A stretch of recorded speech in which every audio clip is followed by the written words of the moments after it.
దేవుని గూర్చి చెప్పిన దేవుడే,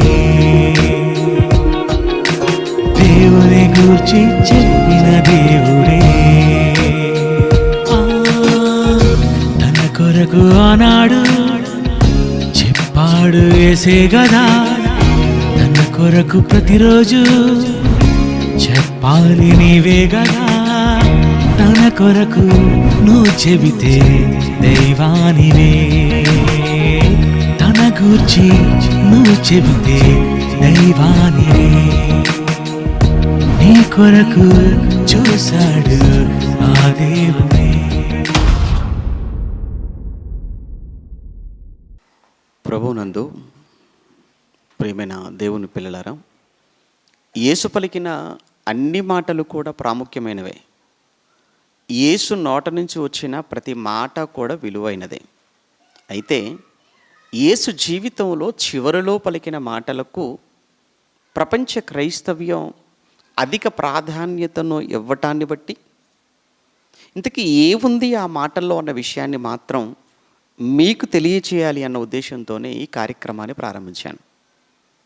ప్రియులారా, యేసు ప్రభుల వారు పలికిన 7 మాటలలో అందులో మొదటి 3 మాటలు ఇతరుల గురించి పలికిన మాటలు అని, ఆ తర్వాతి 4 మాటలు తన కొరకు పలికిన మాటలు అని గత వారం మీకు జ్ఞాపకం చేశాను.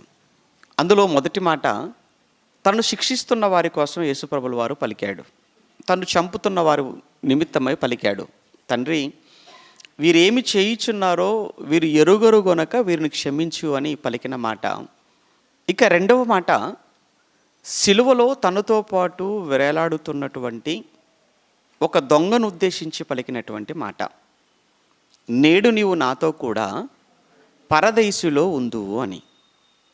మూడవ మాట దగ్గరకు వచ్చేటప్పటికీ అమ్మ ఇదిగో నీ కుమారుడు అని తన తల్లి కొరకు మాట్లాడిన మాటగా చూస్తున్నాం. మొదటిది చంపేవారి కొరకు చెప్పాడు, 2 తనతో పాటు చనిపోతున్న వ్యక్తి కోసం చెప్పాడు, 3 విడిచి వెళుతున్న తల్లి కొరకు చెప్పినట్లుగా చూసాం.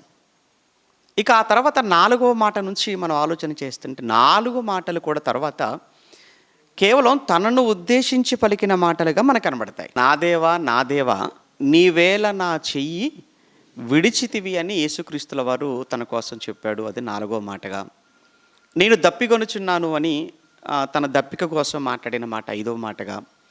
సమాప్తమైనది అని పలికినటువంటి మాట, లేఖనము నెరవేరునట్లు అని తన కోసం వ్రాయబడినటువంటి మాట, అది కూడా 6వ మాటగా. ఇక చివరిలో తండ్రి నీ చేతికి నా ఆత్మను అప్పగించుకొనుచున్నాను అని పలికి తన ప్రాణము విడవటం మనకు కనబడుతుంది. ఈరోజు మన ముందున్నటువంటిది 2వ మాటగా. సిలువలో వేలాడుతున్న లేదా మరికొన్ని గంటల్లో లేదా మరికొన్ని క్షణాలలో చావనయ్యున్నటువంటి వ్యక్తిని ఉద్దేశించి పలికిన మాట, అదే 2వ మాట. లూకాసు వార్త 23వ అధ్యాయం. లూకాసు వార్త 23వ అధ్యాయంలో, లూకా రాసిన సువార్త 23వ అధ్యాయం 43వ వచనం. లూకాసు వార్త 23వ అధ్యాయం 43వ వచనంలో, అందుకు ఆయన వానితో నేడు నీవు నాతో కూడా పరదైసులో ఉందువని నిశ్చయముగా నీతో చెప్పుచున్నాను. నేడు నీవు నాతో కూడా పరదైసులో ఉందువని నిశ్చయముగా నీతో చెప్పుచున్నాను అని దొంగతో లేదా తనతో పాటు ఉన్నటువంటి వ్యక్తితో ప్రభు పలికినట్లుగా ఇక్కడ మనం చూస్తున్నాం. అందుకాయన అన్న మాటతో ప్రారంభమైంది. చూసారా ఆ మాట? 43వ వచనం. అందుకాయన వానితో అన్నాడు. అందుకు అన్న ఆ మాట ఏదైతే ఉందో ఆ మాట చాలా కీలకమైన మాట. కేవలం ఈ 43లో వ్రాయబడిన ఈ ఒక్క మాటను మనం పట్టుకుంటే విషయం మనకు అర్థం కాదు. అందుకాయన అంటే అంతకు మునుపు ఆ దొంగ ఏదో మాట్లాడాడు, ఆ దొంగ ఏదో పలికాడు, ఆ దొంగ ఏదో చెప్తున్నాడు. కనుక ఆ దొంగ అంతకు మునుపు ఆయన పలికిన మాటలు, ఇచ్చినటువంటి లేదా తెలియచేసినటువంటి సంగతులను బట్టి ప్రభువు అతనికి ఇచ్చేటువంటి సమాధానంగా ఇక్కడ మనకు కనబడుతుంది. ఇక్కడ అందుకాయన అనేటువంటి ఆ మాట వెనుక ఇంతకసలు ఆ వ్యక్తి ఏం మాట్లాడాడు, ఆ మాటలను అందులో ఉన్నటువంటి సంగతులు ఏంటి ఏంటి దీనికి ఆ దొంగను యేసుక్రీస్తుల వారు నేడు నువ్వు నాతో కూడా పరదేశులో ఉంటావు అని చెప్పటమా? ప్రియులారా, యేసుక్రీస్తుల వారి శిలువ మరణాన్ని గురించి గత వారం కొన్ని సంగతులు జ్ఞాపకం చేశాను. ఇది జగత్తుకు ముందు దేవుని యొక్క సంకల్పము అని. జగత్తు పునాది వేయబడక మునుపు దేవుని యొక్క ఒక ప్లాన్గా మనకు కనబడుతుంది శిలువ మరణం అనేది. ఈ శిలువ మరణం దేవుని సంకల్పానికి ఇది ఒక ప్రాముఖ్యమైనది, ఒక కేంద్రం లాంటిది ఇదంతా కూడా. అందుకే ఇదే విషయాన్ని పేతురు గారు ద్వారా మనం చూస్తుంటాం, పౌలు గారి మాటల్లో మనకు కనబడుతుంది. అలానే అనేక మంది ప్రవక్తలు కూడా ఈ శిలువను గురించి లేదా యేసుక్రీస్తుల వారి మరణాన్ని గురించి మాట్లాడినట్లుగా కూడా కొన్ని విషయాలు మనం గత వారం చూసాం. అయినప్పటికీ ఈ సందర్భంలో కూడా యేసుక్రీస్తుల వారి శిలువ మరణం జగత్తుకు ముందు అనాదిలో దేవుడి ఆలోచనగా ఒక మాట మనం పేతురు గారి మాటల్లో చూడగలిగితే, పేతురు గారు రాసిన మొదటి పత్రిక 1 అధ్యాయం 19వ వచనం. పేతురు గారు రాసిన మొదటి పత్రిక 1 అధ్యాయం 19-20 వచనాలలో, అమూల్యమైన రక్తము చేత అనగా నిర్దోషమును నిష్కలంకమును అగు గొర్రెపిల్ల వంటి క్రీస్తు రక్తము చేత విమోచింపబడితిరని మీరు ఎరుగుదురు కదా. ఆయన అంటే యేసుక్రీస్తుల వారి కోసం చెప్తున్నాడు అక్కడ పేతురు గారు. అదే కదా, ఆయన అనగా యేసుక్రీస్తుల వారు జగత్తు పునాది వేయబడక మునిపే నియమింపబడెను. జగత్తుకు ముందే యేసు నియమించబడ్డాడు. దేని కొరకు నియమించబడ్డాడు అని చెప్తున్నాడు పేతురు గారు అనంటే, విమోచన కొరకు, మనలందరినీ కూడా విమోచించడం కొరకు అని యేసుక్రీస్తుల వారిని తండ్రి జగత్తుకు ముందే నిర్ణయించాడు. అంటే శిలువ మరణం అప్పటికప్పుడు అనుకొని జరిగింది కాదు. ఇంకొక మాట కూడా పౌలు గారి మాటల్లో చూద్దాం. రోమీలకు రాసిన పత్రిక, అపోస్తలుడైన పౌలు రోమీలకు రాసినటువంటి పత్రిక 16వ అధ్యాయం, అక్కడ ఏమంటున్నారో పౌలు గారు చూద్దాం. రోమీలకు రాసిన పత్రిక 16వ అధ్యాయం 25, 27 రెండు కలిపి ఉంటాయి వచనాలు, జాగ్రత్తగా చూడండి. సమస్తమైన అన్యజనులు విశ్వాసమునకు విధేయులగునట్లు అనాది నుండి రహస్యముగా ఉంచబడి ఇప్పుడు ప్రత్యక్షపరచబడిన మర్మము నిత్యదేవుని ఆజ్ఞ ప్రకారము ప్రవక్తల లేఖనముల ద్వారా వారికి తెలుపబడి ఉన్నది. ఈ మర్మమును అనుసరించి ఉన్న నా సువార్త ప్రకారముగాను యేసుక్రీస్తును గురించిన ప్రకటన ప్రకారముగాను మిమ్మును స్థిరపరచుటకు శక్తిమంతుడగు అద్వితీయ జ్ఞానవంతుడునైన దేవునికి అన్నట్టు చూడండి. ఇక్కడ అందులో అనాది నుండి అన్న పదం చూడండి. అక్కడ ప్రారంభంలోనే సమస్తమైన అన్యజనులు విశ్వాసమునకు విధేయులగునట్లు అన్నాడు. ఇంతకీ విశ్వాసమునకు అనంటే, విశ్వాసమునకు కర్త, దానిని కొనసాగించేవాడు యేసుక్రీస్తు. అంటే యేసుక్రీస్తునకు సమస్త అన్ని జనులు కూడా విధేయులవ్వాలి అనే ఈ ఆలోచన, ఈ ప్లాన్ ఎప్పటి నుంచి అంటే అనాదిలో నుంచే జరుగుతుంది ఈ ప్రణాళిక అని. ప్రియులారా, యేసుక్రీస్తుల వారి మరణం, యేసుక్రీస్తుల వారి శిలువ త్యాగం, ఇది జగత్తు పుట్టడానికి ముందు అనంటే, జగత్తు లేదు అనంటే ఆదాము లేడు, ఆదాము లేడంటే మనం ఎవరము లేము.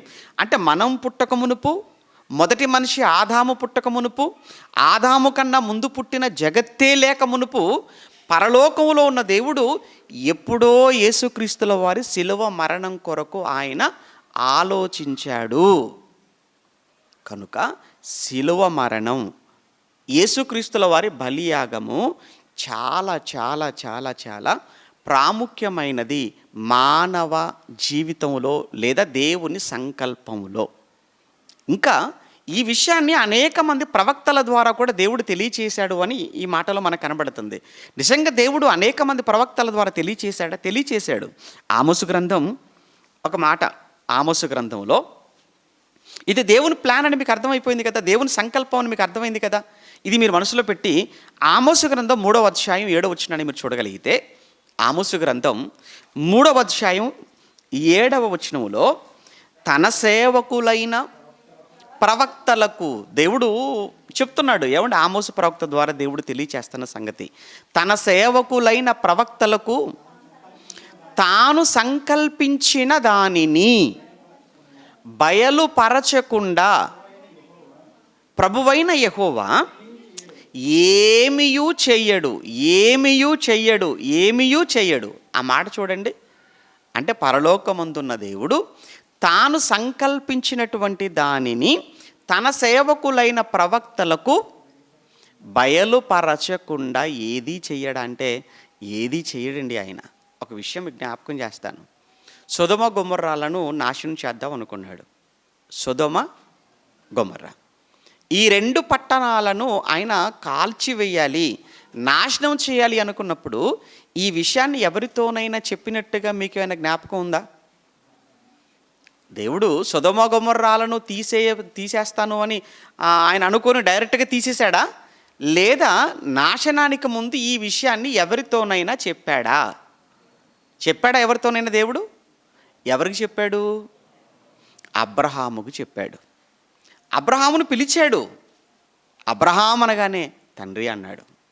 ఇదిగో సొదొమ గొమొర్రా ఈ 2 కూడా ట్విన్ సిటీస్గా కనబడుతున్నాయి కదా, జంట నగరాలుగా కనబడుతున్నాయి.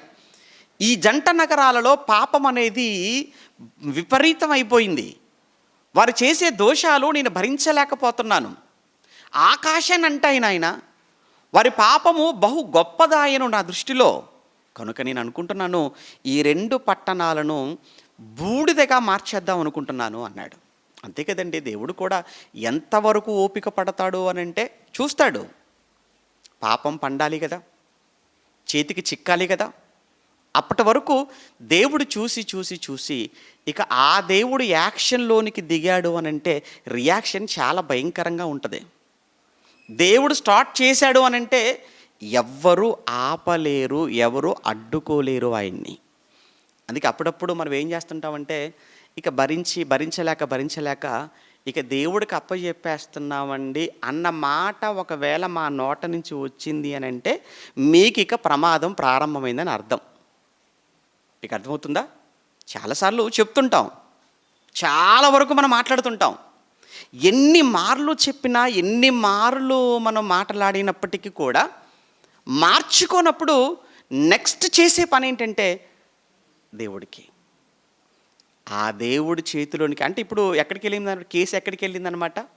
ఇప్పుడు కింద జిల్లా కోర్టులో లేకపోతే హైకోర్టు లేకపోతే ఎక్కడికి? సుప్రీంకోర్టు. అంటే ఇవి స్టేజెస్ అన్నమాట ఇవి. అలానే ఎంతవరకు మనం చెప్పాలో అంతవరకు చెప్తుంటాం, మార్చుకునే ప్రయత్నం చేస్తుంటాం. ఇక లేదు అనుకున్నప్పుడు ఆయనకు అప్పగిస్తే, ఆయన దిగితే శాల్తీలు గల్లంతైపోతాయని మాట్లాడతాం మన భాషలో. ఉండదు. అందుకే దేవుడు ఎందుకంటే లోతు ఉన్నాడు కదండి అక్కడ సొదొమలో.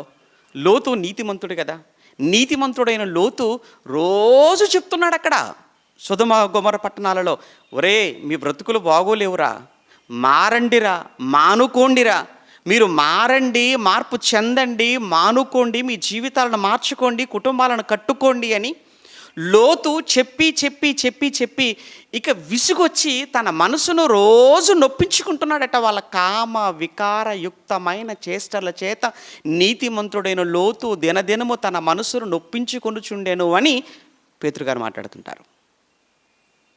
అలానే నోవాహు కూడా మీరు చూడండి. ఇప్పుడు జలప్రళయం వచ్చిందని మనకు తెలుసు. జలప్రళయానికి ముందు జలప్రళయాన్ని గురించి దేవుడు ఎవరికైనా చెప్పాడా? డైరెక్ట్గా ప్రారంభించేశాడా? నోవాహుకు చెప్పాడా? అప్పుడు నోవాహు ఏం చెప్పాడు? జలప్రళయం రాబోతుందని ప్రకటించాడా? విన్నారా? వినలేదు. దిగింది. అప్పుడు వచ్చిందా మారు మనసు? వచ్చింది. కానీ అప్పటికే చెయ్యి దాటిపోయింది. నోవాహు కూడా అప్పుడు నోవాహు ఏమైనా చేయగలడా? ఇక నోవాహు కూడా ఏమీ చేయలేడు. అప్పుడప్పుడు సాధ్యమైనంత వరకు మన చేతిలో ఉన్నంత వరకు మనం కాపాడుకోవాలి అనుకుంటాం. ఇక మన చేతిలో నుంచి దాటిపోతుంది అనుకున్నప్పుడు అప్పుడు కొన్ని సందర్భాల్లో అంటాం, ఇప్పుడు మేము చేయగలిగింది కూడా ఏమీ లేదండి, మా చేయి కూడా దాటిపోయిందండి. కానీ దేవుడు ఎప్పుడు కూడా చాలా మంచివాడండి. ఎంత మంచివాడు అని అంటే ఆయన సాధ్యమైనంత వరకు మారే అవకాశం మనిషికి ఇస్తాడు. కానీ ఇచ్చే ప్రతి అవకాశాన్ని చులకనగా చూడకూడదు. ఇచ్చే ప్రతి అవకాశాన్ని చేతకానితనంగా అస్సలు మనం దేవుణ్ణి అనుకోవడానికి వీల్లేదు. దేవుడికున్న మంచి లక్షణం ఏంటంటే చేసే ముందు చెబుతాడు. అది ఇప్పుడు మీరు చదువుకున్న ఆమోసు గ్రంథం, మరోసారి చదువుతారా?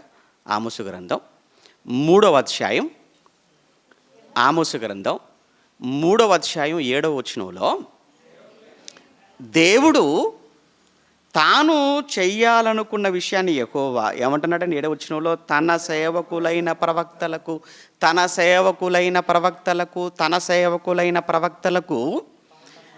తాను సంకల్పించిన దానిని చెప్పకుండా, బయలుపరచకుండా ఏది చెయ్యడు. ఎంత మంచి దేవుడు అంటేనండి, నిజంగా చెప్పాలండి. అప్పుడప్పుడు మనం ఉంటాం, నేను ఎవరికి చెప్పనండి అంటాం. ఎందుకంటే మరి మహాజ్ఞాని కదా, మహాజ్ఞానులు కదా మీరెందుకు చెప్తారు? ఈవెన్ బైబిల్లో మీకంటే కొద్దో గొప్ప మాకు తెలుసు కదా, కొంచెం మాకు తెలుసని మీరు అనుకుంటున్నారు కదా, మాకు తెలుసని మీరు అనుకుంటే ఏమండి, ఎంత తెలిసిన మేమే ఏదైనా కార్యక్రమం చేయాలన్నా, ఏదైనా పని చేయాలన్నా అప్పుడప్పుడు సంఘంలో పెద్దలైన వారిని కూర్చోబెట్టి ఈ కార్యక్రమం చేద్దాం అనుకుంటున్నాం, మీ అభిప్రాయాలు చెప్పండి, మీ సలహాలు చెప్పండి అని మేము మాట్లాడుకుంటాం. అంతే కదా. అంటే ఏదైనా ఒక కార్యక్రమం చేయాలి అనుకున్నప్పుడు, ఏదైనా ఒక పని ప్రారంభించాలి అనుకున్నప్పుడు పెద్దలైన వారు లేదా ఏమండి వయసులో కావచ్చు, జ్ఞానంలో కావచ్చు, లోకంలో కావచ్చు, వాళ్ళని కూర్చోబెట్టి, ఎందుకంటే మనకు తెలియని కొన్ని విషయాలు లేదా వారిని మనం గౌరవించటం కొరకని చెప్పి వారితో మనం షేర్ చేసుకుంటాం, వారి అభిప్రాయాలు మనం తీసుకుంటూ ఉంటాం, చెప్తాం వాళ్ళకు. కానీ కొంతమంది ఎలా ఉంటారంటే సర్ప్రైజ్ చేద్దామని మీకు చెప్పలేదు అంటుంటారు. ఆ తర్వాత పరిస్థితులు విషమించిపోతాయి. అనుకున్నది ఒకటి, జరిగింది మరొకటి, తలక్రిందులైపోతాయి జీవితాలన్నీ కూడా. అందుకే దేవుడు అంతటి వాడే నిజంగా తాను ఏదైతే చెయ్యాలనుకున్నాడో తాను సంకల్పించిన దానినట, ఆ మాట చూడు, తాను సంకల్పించిన దానిని బయలుపరచకుండా ఏది కూడా చెయ్యడు. ఇప్పుడు యేసుక్రీస్తుల వారిని పరలోకములో ఈ విమోచన కొరకు, ఈ రక్షణ కార్యక్రమం కొరకు, ఈ శిలువ బలియాగము కొరకు నియమించుకున్నప్పుడు ఇది ఒక బలీయమైన కార్యక్రమం అయితే ఈ కార్యక్రమం విషయంలో ప్రవక్తలకు చెప్పకుండా ఉంటాడు చెప్పండి?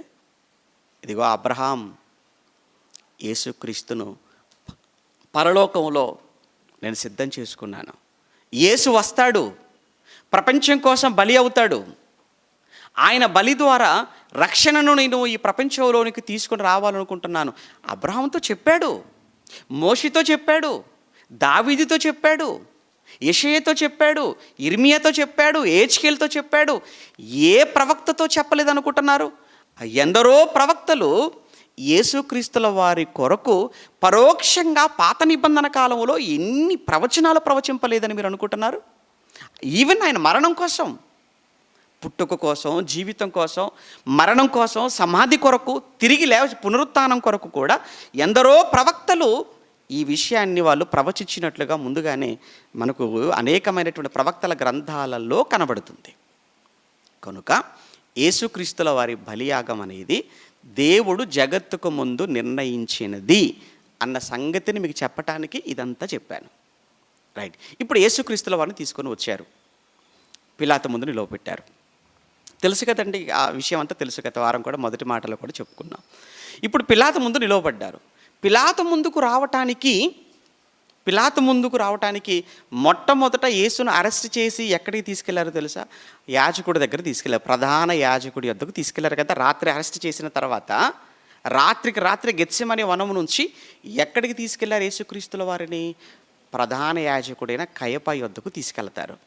అదే కదా జరిగింది. మత్తయి సువార్త 26వ అధ్యాయం 57వ వచనం. యేసును పట్టుకొనిన వారు ప్రధాన యాజకుడైన కయప యొద్దకు ఆయనను తీసుకొని పోగా అక్కడ శాస్త్రులను పెద్దలను కూడి ఉండిరి. పేతురు ప్రధాన యాజకుని ఇంటి ముంగిట వరకు ఆయనను దూరము నుండి వెంబడించి లోపలికి పోయి దీని అంతం ఏమైపోతుందో, ఏం జరగబోతుందో అని చాలా ఆసక్తిగా దూరము నుండి చాటుగా ఉండి గమనిస్తున్నాడు పేతురు గారు. అయితే నెక్స్ట్ 59వ వచనంలో ప్రధాన యాజకులను మహాసభ వారందరూ, మహాసభ అంటే ఇక్కడ తెలుసు కదండి, మహాసభ అంటే గతంలో చాలాసార్లు చెప్పాను. ఇక్కడ చెప్పినటువంటి మహాసభకున్న పేరేంటంటే సన్హెడ్రిన్ అని అంటారు అని చెప్పాను. సన్హెడ్రిన్ అనేటువంటి ఈ సభకు, ఈ మహాసభ అంటే సన్హెడ్రిన్ అనేటువంటి మహాసభ. ఇందులో సుమారు 70 మంది ఇందులో పెద్దలుగా, న్యాయమూర్తులుగా యూదా మతంలో నుంచి ఉన్నవాళ్ళు ఈ సభలో సభ్యులుగా ఉంటారు. వాస్తవానికి పౌలు అనేటువంటి వ్యక్తి కూడా, పౌలు గారు కూడా ఈ సభలో మెంబర్ కావటానికి చాలా ప్రయత్నం చేశాడు. ఎందుకంటే ఒక రకంగా ఇదంతా కూడా ఒక న్యాయమూర్తులతో కూడుకున్నటువంటి న్యాయస్థానం లాంటిది యూదులకు. Okay, right.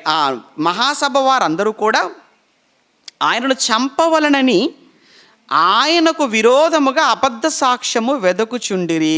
నెక్స్ట్, కానీ అబద్ధ సాక్షులు అనేకులు వచ్చిన, ఇక్కడ విచిత్రం చూడండి, ఇక్కడ ఏంటి, అబద్ధ సాక్షులట ఒకరు కాదు, ఇద్దరు కాదట. ఎంతమంది వచ్చారట? అనేకులు వచ్చారు.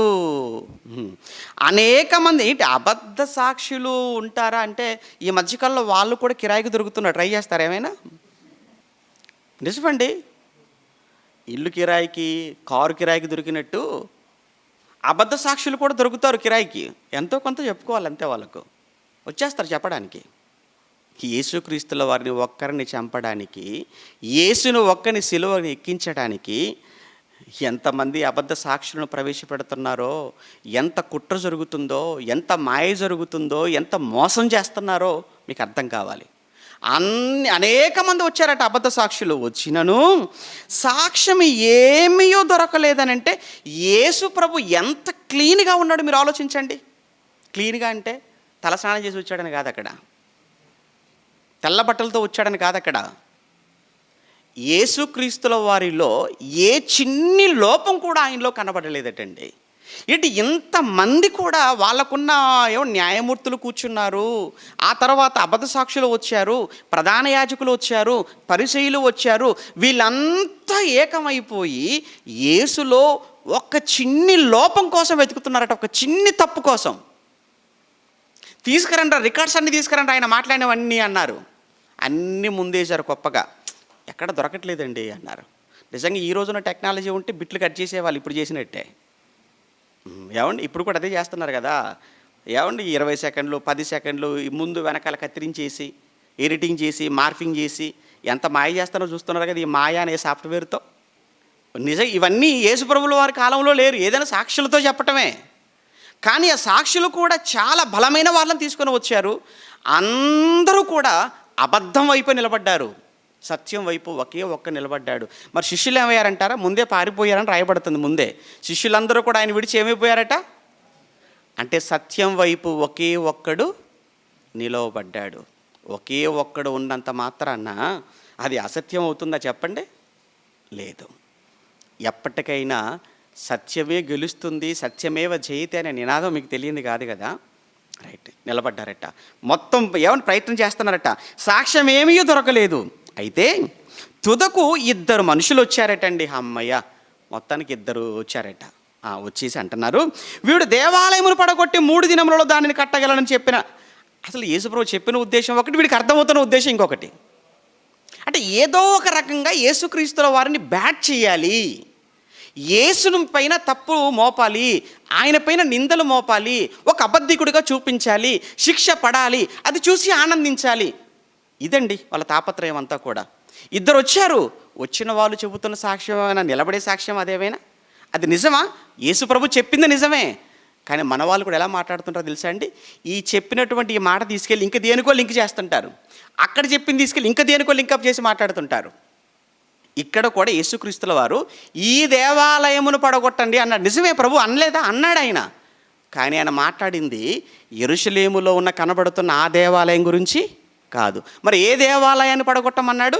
తన శరీరం అనే దేవాలయం కోసం ఆయన చెబితే దాన్ని వక్రీకరించి మాట్లాడుతున్నారు. వక్రీకరణలో ఈరోజు ప్రతి మనిషి తప్పించుకోవటానికి మీకు తెలియదు ఏముంది చెప్పండి. కానీ ఒక విషయం ఎప్పుడు గుర్తుంచుకోండి, తప్పు చేస్తే వెంటనే ఒప్పుకోండి తప్ప తప్పును కప్పిపుచ్చుకోవడానికి మీరు అబద్ధం ఆడితే దానికోసం మరి ఇంకొక అబద్ధం ఆడి మొత్తం తప్పు మీద తప్పు, తప్పు మీద తప్పు, జీవితం అంతా ఇంకా అగాధంలోనికి వెళ్ళిపోతుంది.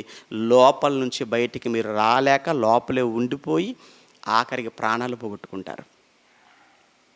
మీకు ఎప్పుడు కూడానండి ఒకవేళ తప్పు అన్నది వెంటనే అవును క్షమించండి అయిపోతుంది. ఈ తప్పును కప్పిపుచ్చుకొని ఇంకొక తప్పు, దానికోసం ఇంకొకటి, దానికోసం ఇంకొకటి, ఇలా ఎన్ని అబద్ధాలు, ఎన్ని తప్పులు, ఎన్ని పాపాలు. ఎందుకు జీవితాన్ని పాడు చేసుకోవటం? యేసు ప్రభువు వారు పలికిన ఈ మాటని ఎంత దారుణంగా వక్రీకరించారు చూడండి. ఇగో వీడు ఆ ఏమన్నా మర్యాద ఏమైనా ఉందండి? వాళ్ళు ఎలా మాట్లాడుతున్నారంటే యేసుక్రీస్తుల వారిని పెడితే తిన్నారండి. మరలా విచిత్రం ఏంటి చెప్పమంటారా? 5 రొట్టెలు 2 చేపలు ఆయన తిన్నాడు, అందరికీ పెట్టాడా? 5 రొట్టెలు 2 చేపలతో పెడితే ఆవురు అనుకుంటూ కడుపు నింపుకొని మరలా ఆయన వెనక తిరిగిన వాళ్ళు వీళ్ళంతా. ఏమంటే రోగాలు బాగు చేయించుకున్నవారే. కానీ ఆఖరికి వీడు అని మాట్లాడుతున్నారు చూసారా యేసుక్రీస్తుల వారిని. ఎక్కడుందండి మనుషులకు కృతజ్ఞత చెప్పండి? మనిషికి ఎక్కడుంది? అందుకే విన్నారు కదా, పెడితే పెట్టినంత వరకు ఏంటి మంచోడు, పెట్టలేకపోతే చెడ్డోడు. మనిషి నైజం అలా మారిపోయిందండి ఈరోజు. అన్నం పెట్టిన చెయ్యి నరికేస్తారా? అన్నం పెట్టిన చెయ్యిని నరకటం అనంటే ఏమండి, మీకు సహాయం చేసిన వారు, మీకు మేలు చేసిన వారు ఒక్కసారి మీరు జ్ఞాపకం చేసుకోనండి. వారిని బాధ పెట్టడం మనకు అంత మంచిదా? ఇక్కడ అదే చెప్తున్నాడండి ఆయన. ఏమంటున్నాడు? అబద్ధ సాక్షులు అనేకులు వచ్చినను సాక్ష్యమేమీ దొరకలేదు. తుదకు మనుషులు వచ్చి వీడు దేవాలయమును పడగొట్టి 3 దినములలో దానిని కట్టగలనని చెప్పేనని. ప్రధాన యాజకుడు లేచి, ఏంటి నువ్వేం మాట్లాడవా? వీరు నీ మీద ఇన్ని మాటలు పలుకుతున్నారు. అప్పుడు ప్రభు సైలెంట్ అయిపోయాడు. ఆఖరికి యేసుక్రీస్తుల వారిని ఇక్కడ లాభం లేదనుకొని తీసుకెళ్ళి ఎవరి ముందు పెడుతున్నారు? ఇప్పుడు పిలాతు ముందు పెడుతున్నారు. పిలాతు ఎవరు? అన్యుడు. అంటే ముందు వీళ్ళ దగ్గర చూశారు, నెక్స్ట్ ఎప్పుడు ఎక్కడికి వెళ్ళిపోతుంది అన్నప్పుడు యేసుక్రీస్తు ఎవరి ముందు తీసుకెళ్ళిపోతున్నారు? అన్యుల ముందుకు తీసుకెళ్ళిపోతారు. రోమా గవర్నర్ ముందు నిలవపెట్టారు. నిలవబెట్టినప్పుడు ఏం చేస్తారు? ఇప్పుడు రోమా గవర్నర్ ఇతని మీద శిక్ష విధించాలి అని అంటే ఇతనిపై ఏవో కొన్ని ఆరోపణలు చేయాలి, ఏవో కొన్ని నిందలు వేయాలి. అంతే కదండి. మనకు నచ్చినప్పుడు ఎన్నైనా అబద్ధాలు చెప్తుంటాం. నచ్చినవాడు ఎన్ని మాటలన్నా ఓర్చుకుంటారు. జాగ్రత్తగా చూడండి. నచ్చినవాడు, నీకు ఇష్టమైన వాడు, నువ్వు ప్రేమించిన వాళ్ళు ఎన్ని అననివ్వండి, బంగారంలా ఉంటాయి, బెల్లంలా ఉంటాయి అంటారులేండి పచ్చిగా మాట్లాడితే. అంతే కదండి. అమ్మ ఎన్నైనా అనని, తమ్ముడు ఎన్నైనా అనని, సొంత అన్న ఎన్నైనా అనని, అవన్నీ బెల్లంలా ఉంటాయి. నచ్చనివాడు, పడనివాడు ఒక్క మాట అంటే ఎలా ఉంటుంది? పౌరుషం ఎక్కువైపోతుంటుంది. తప్పు కదండి అది. అమ్మన్నప్పుడు ఓర్చుకున్నావు, అన్నప్పుడు ఓర్చుకున్నావు, తమ్ముడు అన్నప్పుడు పడ్డావు, బయటవాడంటే ఎందుకు? అందులో సంఘంలో ఉన్న వ్యక్తులు అంటే ఎందుకు అంత ఇదిగా ఉంది? ఇక్కడ కూడా చూడండి, యేసుక్రీస్తుల వారి విషయంలో పిలాతు ముందు తీసుకొని వెళ్ళి నిలబెట్టారు. ఇప్పుడు ఆయన దోషిగా చూపించాలి అనుకున్నారు. దోషిగా చూపించాలి అని అంటే ఏవో కొన్ని నిందలు వేయాలి ఆయన మీద. ఆయన చంపాలని ఫిక్స్ అయిపోయారు కనుక చంపాలి అనుకున్న తర్వాత ఆయన చంపడానికి అవసరమైనటువంటి కారణాలను వాళ్ళు వెతికి అవి ఆయన ముందు ప్రజెంట్ చేయబోతున్నారు. అందులో ప్రధానంగా వాళ్ళు ఆరోపించిన ఆరోపణ ఏంటంటే, అయ్యా ఇతను రాజు అని చెప్పుకుంటున్నాడు అన్నారండి. ఆ మాట అన్న తర్వాత పిలాతుకి ఎలా ఉండాలి చెప్పండి? రాజా. విషయం ఏంటంటే అప్పటికే వాళ్ళంతా యూదులు ఎవరికి బానిసలుగా ఉన్నారు? బాగా గమనించండి. యూదులు ఎవరికి బానిసలుగా ఉన్నారు? రోమా ప్రభుత్వానికి అప్పటికే యూదులు బానిసలు. అసలు యూదులంతా బానిసలైతే రోమియులకు మరలా బానిసలుగా బ్రతుకుతున్నటువంటి యూదులలో మరలా వీడు రాజని చెప్పుకుంటున్నాడా? ఏమండి, వీళ్ళంతా ఎంత కుట్రపూరితంగా ఉన్నారంటే యేసుక్రీస్తుల వారి పైన ఒక విషయం జ్ఞాపకం చేస్తాను.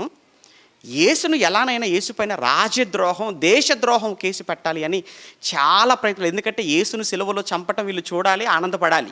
దాని కొరకని చెప్పి యేసుక్రీస్తుల వారిపై రాజద్రోహం అని అంటే రాజుకు వ్యతిరేకంగా మాట్లాడడం, రాజ్యాంగానికి వ్యతిరేకంగా మాట్లాడడం.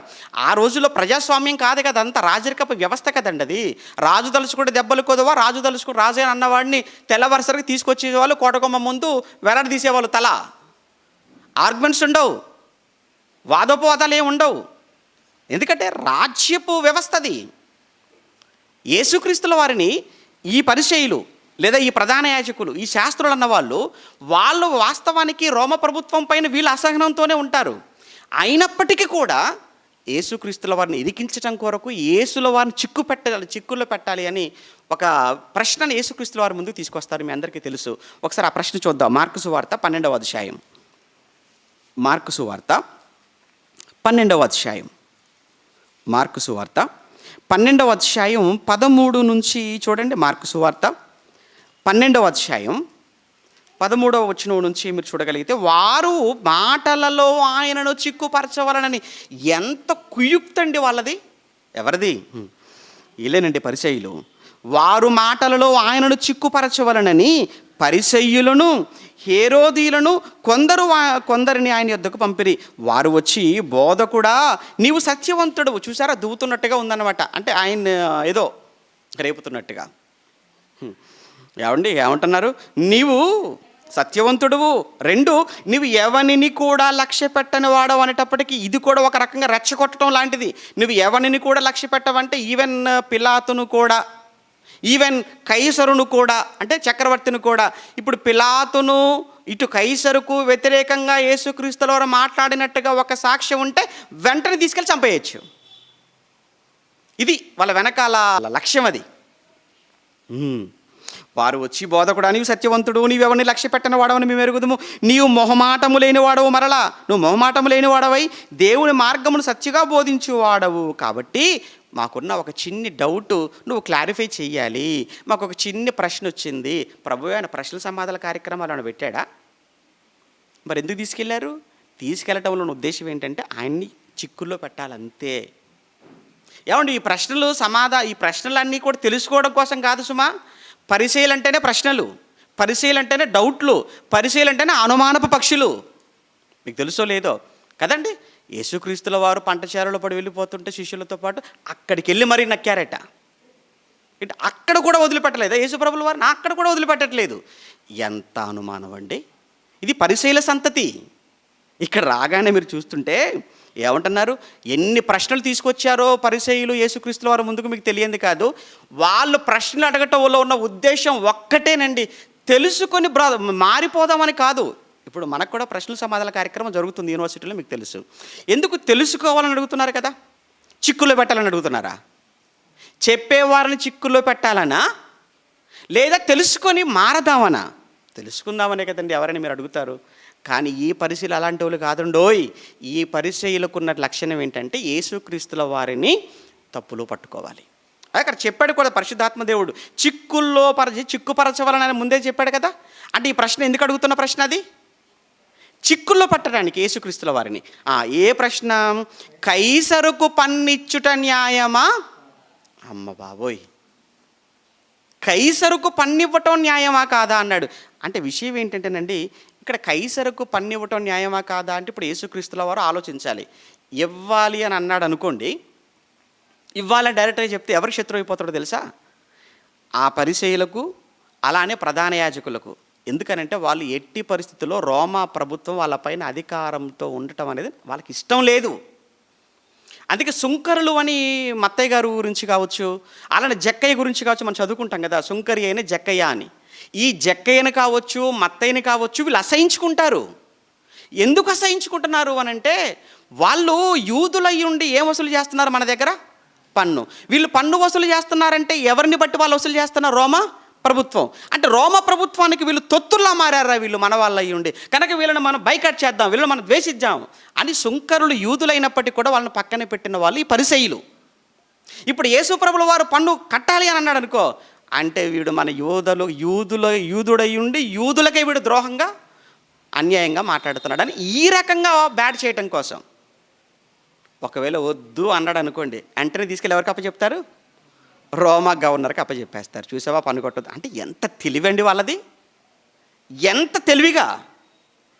కానీ యేసుక్రీస్తుల వారిని పట్టుకోవడమే ఏంటి? యేసుక్రీస్తుల వారిని ఆయన ఏవండి, ఆయన జ్ఞానానికి మూలం కదండి యేసుక్రీస్తు.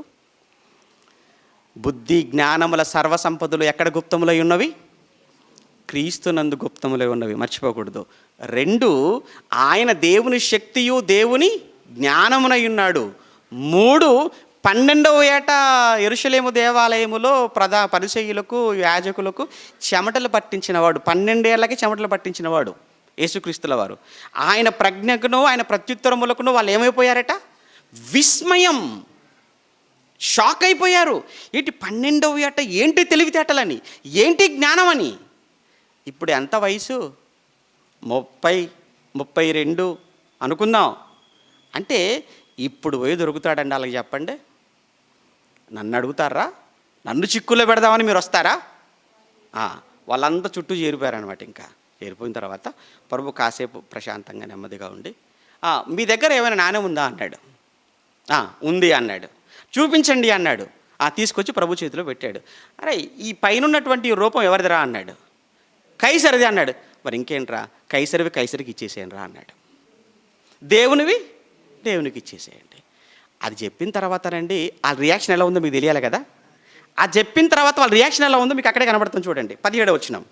అందుకు యేసు కైసరివి కైసరుకును దేవునివి దేవునికి చెల్లించుడని వారితో చెప్పగా, వారు ఆయనను గూర్చి ఆ పదం చూడండి అక్కడ పరిశుద్ధాత్మ దేవుడు ఎంత చక్కగా వ్రాయించాడో. వారు ఆయనను గూర్చి బహుగా ఆశ్చర్యపడిరి అని కూడా రాయించలేదు పరిశుద్ధాత్మ దేవుడు. బహుగా ఆశ్చర్యపడిరి అన్నాడు. మనమేదో చిక్కుల్లో పెడదామని వస్తే మనల్నే చిక్కుల్లో పెట్టాడేంట్రా బాబు, ఏంట్రా ఈ జ్ఞానం, ఎక్కడ దొరుకుతాడరా మనకు అని. ఏమంటే పొలాలు కూడా ఏమంటే వదిలిపెట్టట్లేదు, పొలాల్లోకి వెళ్ళి కూడా దాక్కుంటున్నారు అని అంటే యేసుప్రభుల వారిని ఎంత నీడలా వెంటాడారో మీకు అర్థం కావాలి. మొత్తానికి అక్కడికి తీసుకెళ్ళిపోయినప్పుడు కూడా, అక్కడ రాజు ముందు పిలాతు ముందు నిలబెట్టినప్పుడు కూడా వీడు పన్నివద్దంటున్నాడండి అని మాట్లాడారు. కానీ అబద్ధం అండి అది. ఎందుకు అబద్ధం చెప్పమంటారా? యేసుక్రీస్తుల వారు పన్ను కట్టారు. ఎక్కడ కట్టారు? మత్తయి సువార్త 17వ అధ్యాయం. మత్తయి సువార్త 17వ అధ్యాయం. మత్తయి రాసిన సువార్త 17వ అధ్యాయం 24 నుంచి. మత్తయి సువార్త 17వ అధ్యాయం 24 నుంచి చూడగలిగితే, వారు కపెర్నహూమునకు వచ్చినప్పుడు అరశకేలు అను పన్ను వసూలు చేయరు. పండుగ ట్యాక్సే కదా. పన్ను వసూలు చేయువారు పేతురు నొద్దకు వచ్చి, ఏమయ్యా పేతురు, మీ బోధకుడు ఈ అరశకేలు పన్ను చెల్లించడా అని అడగగా, చెల్లిస్తాడు. అబ్బా, పేతురు గారు చెప్తున్నారు అంటే మా బోధకుడు పన్ను చెల్లిస్తాడు అంటే గవర్నమెంట్కి లోపడతాడు అనే కదా దాని అర్థం. ట్యాక్స్ కడతాడు మా బోధకుడు అని పేతురు గారు చెప్తున్నట్లే కదా అర్థం. మరి కట్టాడా లేదా అని అంటే పేతురుని పిలిచాడు. పేతురుతో మాట్లాడుతున్నాడు ప్రభు. పేతురు, పన్ను కట్టమంటున్నారా? ట్యాక్స్ కట్టమంటున్నారా? అవును ప్రభువా. మరి వెళ్ళి కట్టు. ఏమీ లేదు ప్రభువా. ఎందుకు వరి అవుతున్నావు? నీ దగ్గర గాలం ఉందా అన్నాడా? ఉందన్నాడు. వెళ్ళు సముద్రానికి అన్నాడు. గాలం వేయి, మొదటి చేపను బయటికి తీ, ఆ చేప నోరు తెరు, ఆ చేప నోటిలో షెకెల్ ఉంటుంది. షెకెల్ అంటే ఏంటంటే మనం ఇక్కడ రూపాయి అని ఎలా ఉంటామో, ఏమన్నా మన ఇండియాలో మన కరెన్సీని ఏమని పిలుస్తారు? రూపాయి అంటారు. అదే అమెరికాలో అయితే ఏమంటారు? డాలర్ అంటారు. అలానే ఇజ్రాయెల్లో కదా యేసుప్రభుల వారు ఉన్నారు అక్కడ. ఇజ్రాయెల్లో వాళ్ళ కరెన్సీని ఏమంటారంటే షెకెల్ అంటారు. షెకెల్ అంటే ఇదేందో అనుకుంటారేమో మళ్ళీ అని. షెకెల్ అంటే వాళ్ళ కరెన్సీ అక్కడ, అది షెకెల్ అంటారు. ఆ అరశెకెలు తీసుకొని వచ్చి మనకు పన్ను కట్టు, నీకు నాకు పన్ను కట్టు అన్నాడు.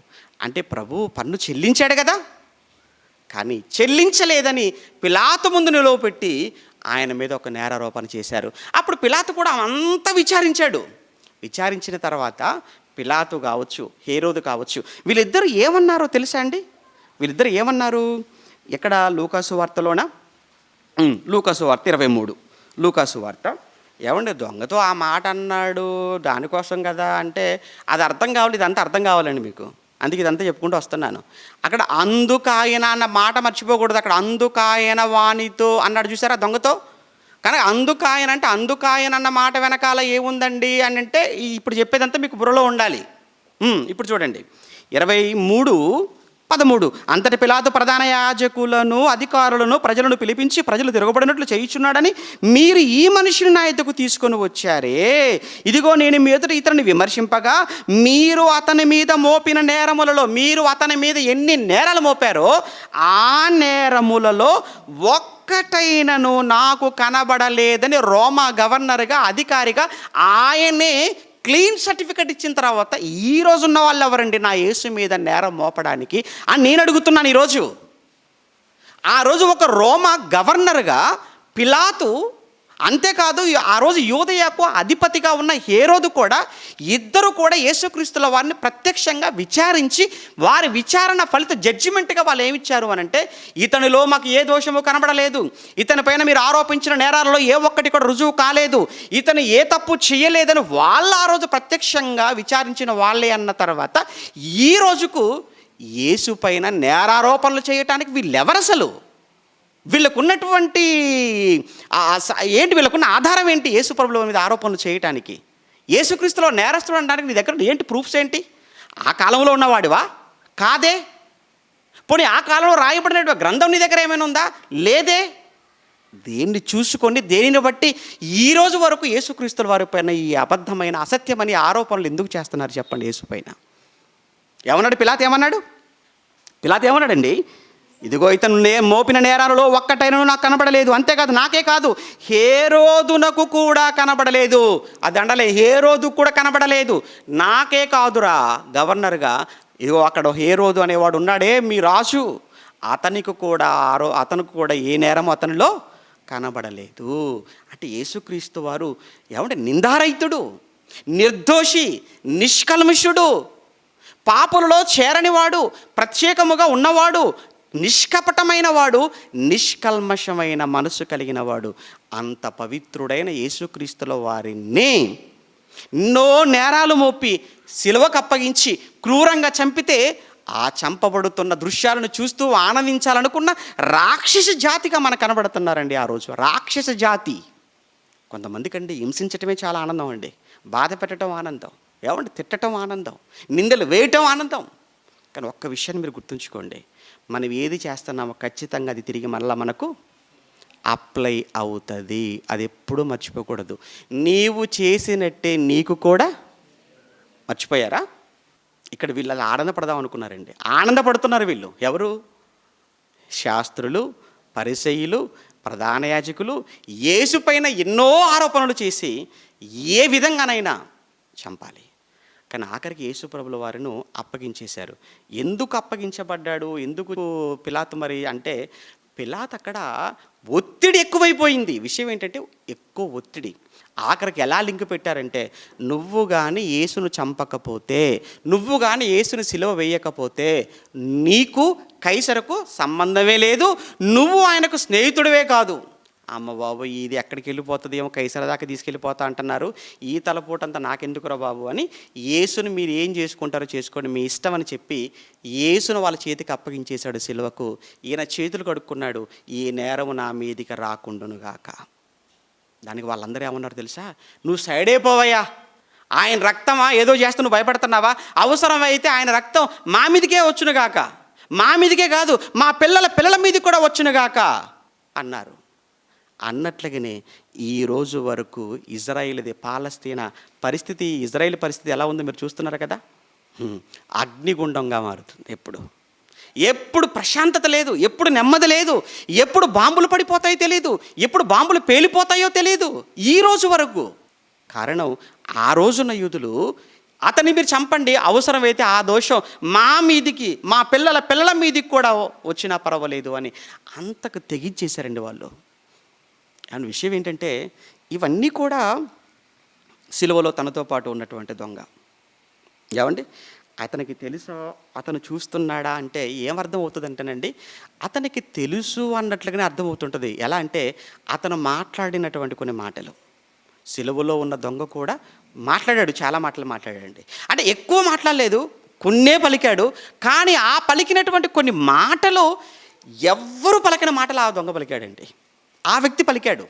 నిజంగా ఇప్పుడు చెప్తాను మీకు, అసలు ఎంత గొప్పగా ఎవరు పలికారు? యేసు ప్రభుతో ఉన్నవాళ్ళ, ఆయన బోధలు విన్న వాళ్ళ, ఆయనతో తిరిగిన వాళ్ళ?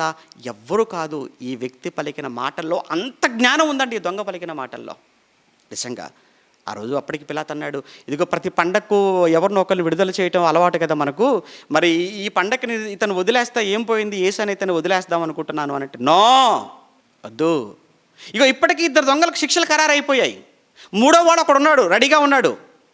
మరి పోనీ వాడి సంగతి, వాడిని విడుదల చేయండి, ఈయన్ని మాత్రం చంపేయండి. ఇది ఎవరిని విడుదల చేయమన్నాడు తెలుసా? బరబ్బా అనే బందిపోటు దొంగ. వాడి మీద ఆల్రెడీ కేసు నమోదైపోయింది, ఆల్రెడీ వాడి పేరు ఛార్జ్ షీట్ కూడా అయిపోయింది, వాడే నేరస్తులని కూడా తేలిపోయింది, శిక్ష కూడా. ఎందుకంటే అంత మునిపే పట్టణంలో జరిగినటువంటి ఒక అల్లరి నిమిత్తము, జరిగినటువంటి హత్య నిమిత్తములో అతను దోషి. అయితే అతన్ని విడుదల చేయమన్నారు. బందిపోటు దొంగను కోరుకున్నారు. పవిత్రుడైన పరిశుద్ధుడైన యేసుక్రీస్తుని ఏం చేశారు? చంపమన్నారు. అంటే ఏమర్థం అవుతుందో తెలుసా అండి? నాకు ఇది ఎప్పుడు చదివిన నాకు ఏమనిపించింది అని అంటే, మనుషులు ఎవరిని నమ్ముతారంటే మోసం చేసేవాడిని, మాయ చేసేవాడిని, దగా చేసేవాడిని, దోచుకునేవాడిని, బాధ పెట్టేవాడిని, నష్టపోతే చూడాలనుకునేవాడిని. వీళ్ళని నమ్మినంతగా వాళ్ళని ప్రేమించే వాళ్ళను, వాళ్ళకు మేలు జరగాలని కోరుకునే వాళ్ళను, వాళ్ళని గొప్పవారిగా చూడాలనుకునే వాళ్ళను నమ్మితేనండి ఈరోజు సమాజం ఎందుకు ఎలా ఉంటుంది చెప్పండి. గాంధీని దేశద్రోహి అంటున్నారు, గాడ్సేని దేశభక్తులు అంటున్నారండి. ఎంత విచిత్రం చూడండి, ఎలాంటి దేశంలో ఉన్నా చూడండి మనం.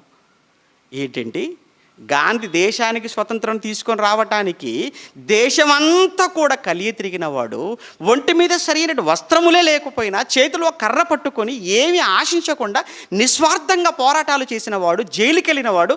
అతనేమో ద్రోహి అట, అతన్ని చంపిన గాడ్సే ఉన్నాడే ఆడు మాత్రం భక్తుడట. గాడ్సేకి గుడి కడతారట, పూజలు చేస్తారట. ఆహా, ఏం దేశభక్తి, ఏం భక్తులండి. ఈరోజు కూడా అంతే కదా. క్రైస్తవుడి మీద ద్వేషమా, సేవకుల మీద ద్వేషమా? ఈ దేశాన్ని నిజంగా క్రైస్తవులు చేసినంతగా, క్రైస్తవులు కోరుకున్నంతగా, క్రైస్తవులు ప్రేమించినంతగా ఎవరండి ప్రేమిస్తున్నారు? దేశం కోసం 24 గంటలు ఆలోచించేవాడు, దేశం బాగుండాలని 24 గంటలు ప్రార్థించేవాడు, ఉపవాసంతో ఉండేవాడు, అధికారులు మొదలుకొని సామాన్యుల వరకు అందరి కోసం ప్రార్థనలు చేసేవాడు ఉన్నాడు అంటే అది క్రైస్తవుడుగా, అది నీ పేరు నా పేరు చెప్పుకోవాలండి. అంతే కదా. అసలు ఏమంటే మనం ఎవరికి పక్కవారికి హాని తలపెట్టకూడదు. బైబిల్ అంతా అహింసతో కూడుకున్నదే కదా. యేసుక్రీస్తుల వారు అహింసావాదానే కదా నమ్మాడు. వద్దు, కత్తి పక్కన పెట్టండి అన్నాడు, కర్ర పక్కన పెట్టండి, కత్తి పట్టుకున్నవాడు కత్తి చేతనే చంపబడతాడు. వద్దు అన్నాడు, పేతురు పక్కన పడే అన్నాడు. ఏమండి ఆయన కూడా అదే కదండి, గాంధీ గారు కూడా అదే వాదం కదా, అహింసావాదాన్ని కదా నమ్ముకున్నాడు. బైబిల్ నేర్పించింది అదే కదా, అహింస అహింస అహింస అన్నందుకు బైబిల్ బ్యాన్ అంటున్నాడు. ఎందుకు? వాడికి హింస కావాలి కాబట్టి, వాడికి హింస కావాలి. ప్రభునందు ప్రేమైన దేవుని పిల్లలారా, ఇవన్నీ తెలుసా అంటే వాడికి తెలిసేమో అనిపిస్తుంటుందండి ఎవరికి? దొంగకు. ఎందుకంటే దొంగ మాట్లాడిన మాటలు చాలా అద్భుతం, ఆశ్చర్యంగా ఉంటాయి. ఇప్పుడు మీరు ఆ దొంగ యేసుక్రీస్తుకు జరుగుతున్న సంభాషణ ఇప్పుడు మీరు చూడాలి. ఇవన్నీ గుర్తుండాలి. వీటితో పాటు ఇప్పుడు మనం లూకాసువార్తకి వెళ్ళిపోదాం. ఇక కాబట్టి లూకాసువార్త 23వ అధ్యాయం, లూకాసువార్త 23వ అధ్యాయం 39 నుంచి చూద్దాం. వేలాడవేయబడిన వేలాడవేయబడిన ఆ నేరస్తులలో అంటే ఆ ఇద్దరు ఎవరు? బందిపోటు దొంగలే, మర్చిపోకూడదు. యేసుప్రభు కుడివైపున ఒకరు, ఎడమ వైపున ఒకరు ఉన్నారు. వాళ్ళిద్దరు దొంగల్లో కూడా ఏ రకమైన దొంగలు అంటే మామూలు దొంగలుగా, చిల్ల దొంగలుగా, జేబు దొంగలు కాదు. వాళ్ళు బందిపోటు దొంగలు అని చెప్పాడు పరిశుద్ధాత్మదేవుడు. అంటే వాళ్ళు బందిపోటు దొంగలు అంటే ఎంత క్రూరులో మీకు అర్థం కావాలి. వాళ్ళు బందిపోటు దొంగలు. ఆ నేరస్తులలో ఒకడు ఆయనను దూషించి ఒకడు అని ఇక్కడ లూకా గారు రాశారు. కానీ మత్తయి, మార్కు గారు మత ఇద్దరు రాశాడు. వాళ్ళు అక్కడ ఇద్దరు అని ఎందుకు అన్నారు, ఇక లూకా గారు ఒక్కరు ఎందుకు అన్నారంటే దానికి సపరేట్ ఎక్స్ప్లెనేషన్ మనం ఆల్రెడీ గతంలో మాట్లాడుకుంది, కానీ నేను చెప్పదలుచుకోలేదు ఇక్కడ.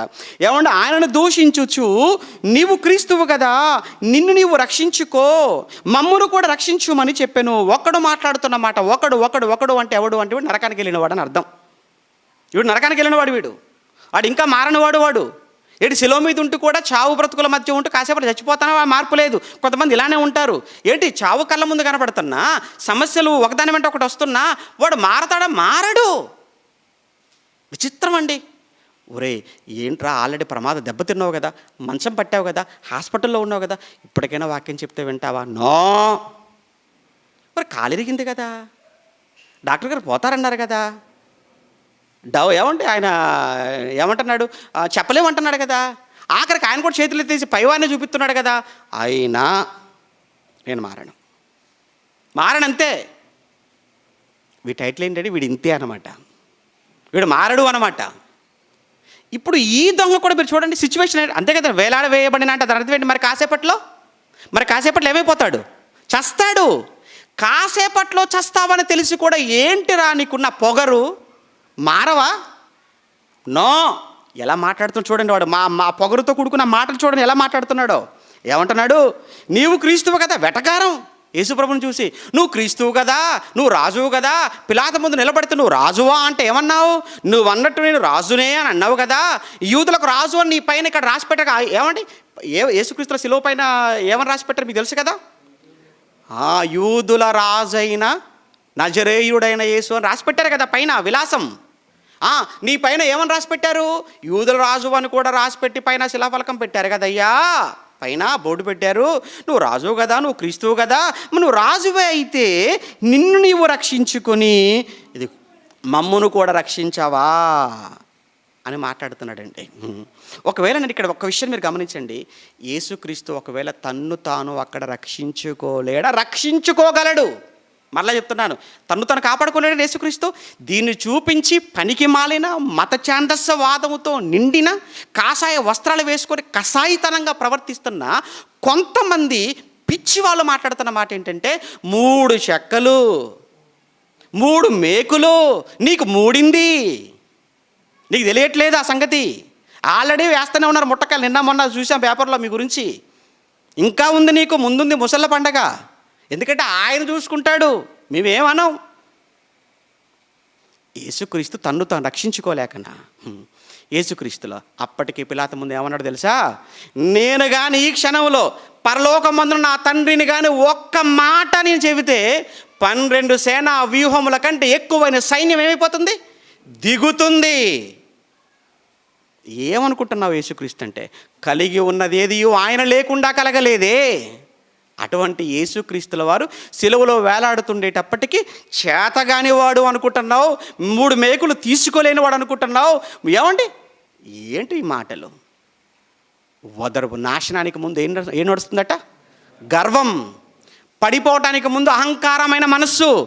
ఎవరైనా పొగరెక్కి మాట్లాడుతున్నారు, గర్వంతో మాట్లాడుతున్నారంటే కాసేపట్లో మీరు చూడండి, లారీ కింద ఉంటాడు, టైర్ కింద చపాతీ టైప్ అయిపోతాడు అంతే. ఇంకా మనం చూడాలంతే, ఇంకేం చేస్తాం? కానీ అలా అవ్వాలని మనం ఎప్పుడూ కోరుకోమండి. ఎవరి విషయంలో కూడా చచ్చేంత వరకు కూడా క్రైస్తుడిగా మనం ఏమనుకుంటామో తెలుసా? మారితే బాగుండు, మారితే బాగుండు, మారితే బాగుండు, మారాలి. ఇది ఇలా మాట్లాడాడు. అప్పుడు నెక్స్ట్ వెంటనే ఆ దొంగ ఏమంటాడు తెలుసా? పక్కన వాడు ఏమంటాడు తెలుసా? అది మనకు అవసరమైన వాడు. ఇప్పుడు ఈరోజు పాఠానికి అవసరమైన వాడు ఆడేమంటాడు చూడండి. పక్కన అతను ఏమన్నాడు చూడండి, 40 వచనంలో. అయితే రెండో వాడని రాయబడి తప్ప కుడివైపు వాడు ఎడమవైపు, ఆ కుడి ఎడమలో పక్కన పెట్టండి. ఆ కుడి ఎడమ అని ఏమీ లేదు బైబిల్లో. రెండో వాడు మొదటి వాడు అంతే. ఆ రెండో వాడు ఏమన్నాడట? అయితే రెండో వాడు వాణిని గద్దించి ఏయ్ షడాప్ అన్నాడు అంతే. ఎందుకు? వాడు గద్దిస్తున్నాడు. ఏమంటే గద్దించాలి అంటే నేను ఒక విషయం గుర్తుంచుకోండి, గద్దించాలంటే ఎలాంటి వాడై ఉండాలి తెలుసా? గద్దించాలి అంటే ఎలాంటి వాడై ఉండాలి తెలుసా? యథార్థవంతుడై ఉండాలి. నేను గద్దిస్తున్నా అంటే నేను ఆ తప్పు చేయని వాడిని నేను తాగుబోతున్నాడు, ఏయ్ తాగుతావా అన్నాను అనుకో, అయ్యగారు మీరు చేసేది ఏంటని అంటారు మీరు. సార్ చూసుకోండి సార్ ఒకసారి, మీ బ్యాగ్ మీకు కనబడదు అంతే కదండి. నేను మిమ్మల్ని గద్దించాలి అనంటే ముందు ఆ తప్పు నేను చెయ్యని వాడనై ఉండాలి, నెంబర్ 1. అలానే పక్షపాతం లేని వాడనై ఉండాలి. గద్దించేవాడికి పక్షపాతం. అప్పుడప్పుడు పెద్ద మనుషులు కూర్చోబెడతారు. ఆ పెద్ద మనుషులు కూడానండి ఎవరు డబ్బులు ఎక్కువైతే అలా పక్షపాతం అలా మాట్లాడతారు అనుకోండి. ఈ రోజులు వాళ్ళ మీద ఒక నమ్మకం పోయింది. కానీ నిజమైన జెన్యూన్గా మాట్లాడేవాడితే ఏం చేస్తారు తెలుసా అండి? పక్షపాతం చూపించాడు. ఇక్కడ గద్దిస్తున్నాడు అనంటే యథార్థవంతుడై ఉండాలి, నెంబర్ 1. 2, పక్షపాతం చూపించిన వాడై ఉండాలి, మంచి మనసున్న వాడై ఉండాలంటే. అందుకే రెండో వాడిని గద్దించాడు. ఎప్పుడు వినలేదండి దొంగ కోసం ఇలా. చూద్దాం ఎంత మంచి మాటలో. రెండో వాడిని గద్దించాడు. గద్దించి ఏం మాట్లాడుతున్నాడు తెలుసా? 40 వచనంలో, నీవు అదే శిక్షా విధిలో ఉన్నావు కనుక దేవునికి భయపడవా? రేయ్, దేవునికి భయపడవరా? ఇప్పుడు కూడా భయపడవా? అంటే ఇప్పుడు ఈ పొజిషన్లో కూడా. ఇంకో విచిత్రమైన సంగతి చెప్పమంటారా? నిజంగా యేసుప్రభుని ఎవరైనా దేవుడు అన్నారండి? యేసుప్రభు బ్రతుకుండగా యేసుప్రభుల వారిని దేవుడు అన్నారా? దయ్యాలు నీవు దావీదు కుమారుడు అన్నారు, నజరేయుడైన యేసు అన్నారు, ఏమండి దేవుని కుమారుడు అన్నారు. కానీ ఇక్కడికి రాగానేనండి సిలువలో మరి కాసేపట్లో చనిపోతాడు. ఇతను కూడా చావుకు దగ్గరగా ఉన్నాడా? మరి కొన్ని క్షణాల్లో చనిపోతాడు. కొన్ని క్షణాల చావు కళ్ళ ముందుంటే చావును కళ్ళ ముందు పెట్టుకున్న ఈ వ్యక్తి అవతల వ్యక్తి తప్పుగా మాట్లాడితే గద్దించి, అంటే నాకు ఈ విషయం చూసిన తర్వాత నాకు ఏమని అర్థమైందో తెలుసా అండి? అంటే ఇతను సువార్త చెప్తున్నాడని చెప్పాలండి. ఎప్పుడు చెప్తున్నాడు? చచ్చే ముందు. ఇటు చచ్చే ముందు అతని పొజిషన్ కూడా బాగోలేదు, అతన్ని కూడా సిలువకి వేశారు, అతను కూడా చావు బ్రతుకుల మధ్య ఉన్నాడు. మనమా అంత బాగుండే నోరు తెరిచి నలుగురికి వాక్యం చెప్పం. మనం చచ్చే ముందు ఎవరికైనా వాక్యం చెప్తారో చెప్పండి? ఇతని పొజిషన్ ఏమైనా బాగుందా? మళ్ళీ చెప్తున్నాను, ఇతని పొజిషన్ ఏమైనా బాగుందా చెప్పండి? ఇప్పుడు ఈ దొంగ పరిస్థితి ఏమైనా బాగుందా? ఇతను హింసింపబడ్డా, కొట్టబడ్డా, సిలువ వేయబడ్డా, మరి కాసేపట్లో చనిపోతాడా, ఒళ్ళంతా గాయాలా, బాధ, భార్య, పిల్లలు, బంధువులు అందరూ జ్ఞాపకం వస్తున్నా అన్నీ మర్చిపోయి తప్పుగా మాట్లాడుతుంటే ఆ వ్యక్తిని సరిచేసే ప్రయత్నం చేస్తున్నాడు అంటే, అతన్ని కూడా మార్చుకోవాలి అన్న ఆలోచనలో ఇతను ఉన్నాడు అని అంటే, ఆ సమయంలో కూడా సువార్త చెప్తున్నాడు అనంటే, మంచి మాటలు చెప్తున్నాడు అనంటే, నీకున్న కష్టాలు ఏంటి, నీకున్న సమస్యలు ఏంటి, నీకున్న బాధలు ఏంటయ్యా? అన్నీ బాగున్నా నువ్వు సువార్త చెప్పడమా పాడా? సువార్త సభకే రావు, నువ్వు సువార్త సభలకే రావు, ఆదివారం ఆరాధనలే ఉండవు, మనకు కార్యక్రమాలకి వచ్చేదే లేదు, వాక్యం చదివేదే లేదు, నలుగురితో మాట్లాడుకునేదే లేదు. ఇక నీకు ఏమంటే తీసుకెళ్ళిపోయి ఐసీయూలో పెట్టిన తర్వాత వాక్యం చెప్పండి చెప్తావా నువ్వు తీసుకెళ్ళి? ఇప్పుడు మన అన్నయ్య గారు ఐసీయూలో ఉండి వాక్యం మాట్లాడతారు. ఇటు ఐసీయూలో ఉండి, ఏసీలో ఉండే మాట్లాడు అన్నయ్య, అర్థమైందా? ఏసీలో ఉండే మాట్లాడు, ఐసీయూలో ఉండి మాట్లాడతాడు అన్నయ్య వాక్యం. అంటే ఈ దొంగ ఆ చెంప ఈ చెంప వాయించి చెప్తున్నాడు, ఒరే నా పొజిషన్ బాగోలేకపోయినా పక్కవాడికి ఏం చెప్తున్నాను? నా పరిస్థితి బాగోలేకపోయినా పక్కవాడికి నేను చెప్తున్నానా లేదా? నీ పరిస్థితి బాగుంటే నువ్వు ఎంతమందికి చెప్పావో నేను ప్రశ్నిస్తున్నాడు వాడు. ఏం చెప్తారండి ఆ దొంగకు సమాధానం చెప్పండి? ఏమనుందా? ఏమి లేదు. ఏముంది? ఏమంటున్నాడండి? నీవు దేవుడికి భయపడవా? యేసును దేవుడు అని ఒప్పుకుంటున్నాడండి, యేసును దేవుడుగా ఒప్పుకుంటున్నాడు. నెక్స్ట్ చూడండి, ఇది మొదటిది. అదే శిక్షావిధిలో ఉన్నావు, నీవు అదే శిక్షావిధిలో ఉన్నావు, మనందరం కూడా సేమ్ అలానే ఉన్నాం. నువ్వు ఇప్పటికైనా భయపడవా? భయపడు అంటున్నాడండి. రెండో మాట ఏమన్నాడు తెలుసా? మనకైతే ఇది న్యాయమే. అబ్బా, ఒప్పుకోవడం చూడండి. ఒరేయ్, నీకు నాకైతే న్యాయం రా ఇది. ఎందుకనంటే నువ్వు పెద్ద దొంగవి, నేను పెద్ద దొంగ, నువ్వు ఒక బందిపోడు దొంగవు, నేను ఒక బందిపోడు దొంగ, మన ఇద్దరి మీద బోల్డని కేసులు ఉన్నాయి కాబట్టి మనల్ని తీసుకొచ్చి ఇక్కడ సెలవు వేశారంటే న్యాయం ఉంది. మనకైతే ఇది న్యాయం అంటే ఎంత ఓపెన్గా న్యాయ అన్యాయాల కోసం మాట్లాడుతున్నాడండి. కానీ నిజంగా పిలాతు కంటే గొప్పవాడండి, హేరోదు కంటే గొప్పవాడండి. పిలాతు హేరోదు కంటే ఎందుకు గొప్పవాడో తెలుసా? ఈ దొంగ వాళ్ళు యేసును సిలువ వేయటం అన్యాయం అని తెలిసినా ఏం చేశారు? అప్పగించేశారు, సిలువకు అప్పగించారు. కానీ ఆఫ్టర్ ఆల్ ఒక దొంగ మనకైతే ఇది న్యాయం కానీ ఆయనకి ఇది న్యాయం. బా, ఎంత మంచి మాట్లాడుతున్నాడండి, ఎంత మంచి చక్కటి న్యాయం మాట్లాడుతున్నాడండి ఈ దొంగ. అక్కడ నిలబడ్డారే ప్రధాన యాజకులు అని, సన్హెడ్రిన్ సభలో మాకు సభ్యత్వం ఉన్న న్యాయమూర్తులుగా చెప్పుకుంటున్న వాళ్ళు కూడా మాట్లాడిన న్యాయం ఒక దొంగ చివరిలో మాట్లాడుతున్నాడు అని అంటే మనం చాలా అండర్ ఎస్టిమేట్ చేసామండి వీళ్ళ కోసం, చాలా తక్కువగా ఆలోచించే వీళ్ళ కోసం. మనకైతే ఇది న్యాయమే, మనము చేసిన వాటికి, మూడో విషయం చెప్తున్నాడు, మనము చేసిన వాటికి తగిన ఫలము పొందుచున్నాము. మనం చేసావురా, కర్మఫలాన్ని అనుభవిస్తున్నావురా. మనం ఏది చేసామో అది అనుభవిస్తున్నాం. నిజంగా మళ్ళీ చెప్తున్నాను, ఈరోజు మీరు ఏ సమస్యలో ఉన్నారో ఆ సమస్యకి ఎవరిని కారకులుగా చేయకండి, మీరే. ఎవరినో మీరు కారకులు చేయకండి, మీరే. నీవు చేసినటువంటి క్రియలు, నువ్వు చేసిన పనులు, మనం చేసిన తప్పిదాలు, మనం చేసిన పొరపాట్లు, అవి మన జీవితంలో ఈరోజు శాపంగా మారుతున్నాయా? ఇవి ఏమంటున్నాడండి ఆయన?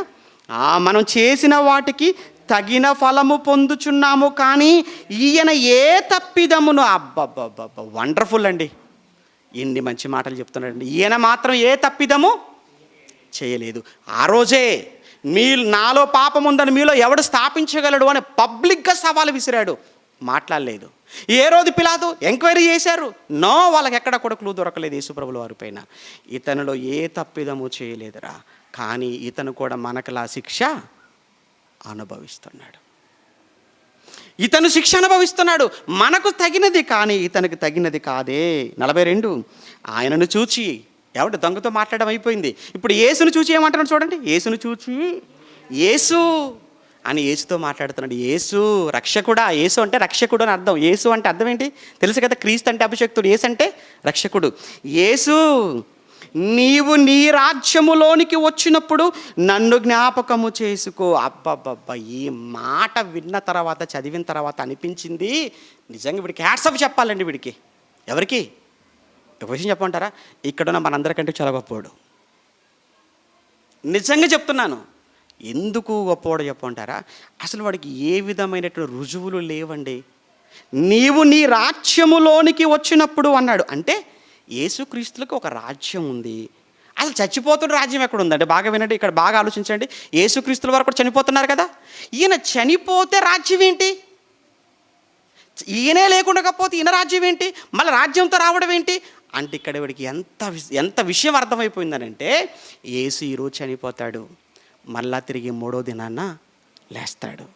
లేవడముతో ఆయన రాజ్యానికి పునాది ప్రారంభం అవుతుంది. ఇదిగో పెంతెకోస్తు పండుగ దినాన 3000 మందితో ఆరంభం అవుతుంది. ప్రపంచవ్యాప్తం అవుతుంది క్రైస్తవ్యం, క్రీస్తు రాజ్యం. ఒకానొక సమయంలో యేసుక్రీస్తులో 2వ రాకడ కోసం మాట్లాడుతాడు. మరలా ఎప్పుడు వస్తాడు ఆయన? యేసుప్రభువు ఎప్పుడు వస్తాడు? 2వ రాకడలో.